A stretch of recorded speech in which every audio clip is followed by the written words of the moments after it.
I think it's pretty lousy to wake up at age 16 and realize you've already been screwed. Not that there's anything terrifically unusual about getting screwed at this age. It seems like everyone inside 50 miles is bent on doing you in. But not many 16-year-olds get screwed in this particular way. Not many have the opportunity to get screwed this way. I'm grateful. I really am. But this story is not about me at age 16. This is about something that happened when I was 12. That was a painful time in my life. My mother was deciding she might as well go ahead and be a drunk. In the previous 3 or 4 years, she wanted me to think she was just a social drinker. But she figured I must know the truth by now, so why go on pretending? She didn't ask my opinion about it. If she had, I would have said, "Please go on pretending, Mom, especially in front of me, okay?" But this isn't a story about my mother. It's just that you have to understand some of this if you want to understand the rest. My parents were divorced when I was 5, but I won't bore you with that story. I don't even know that story, really, because Mom tells it one way and Dad tells it another. Sound familiar? Anyway, Dad remarried when I was 8. Mom almost did the same, but the guy turned out to be a creep, so she skipped it. Along about in there, she started putting on weight big time. Luckily, she already had a good job.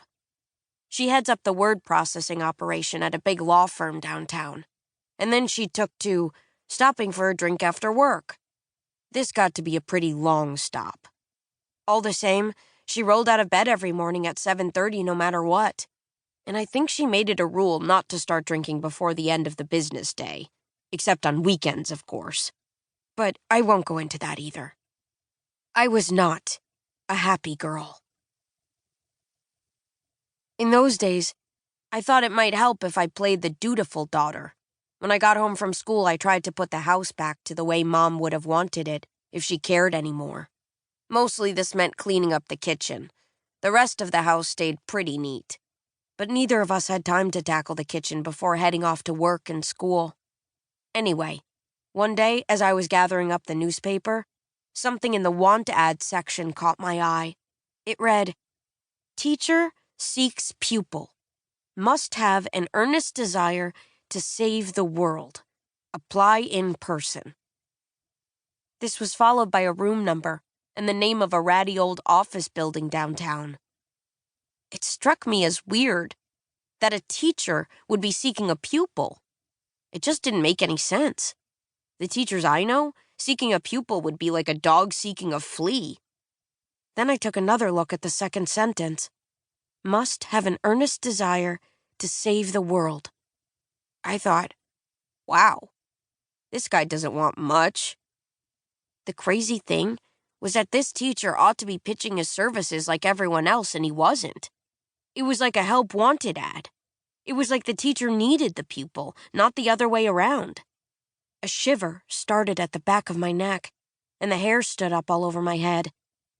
Wow, I said. I could do this. I could be this guy's pupil. I could be useful. Something like that. It sounds silly now, but this ad hooked into my dreams. I knew where the building was, and all I had to remember was the room number. But I tore the ad out anyway and put it in a drawer in my room. That way, if I fell down, hit my head, and became an amnesiac, I'd still find it sitting there someday. It must have been a Friday night, because the next morning I lay in bed thinking about it. Having a daydream about it, actually. I'll get to the daydream later.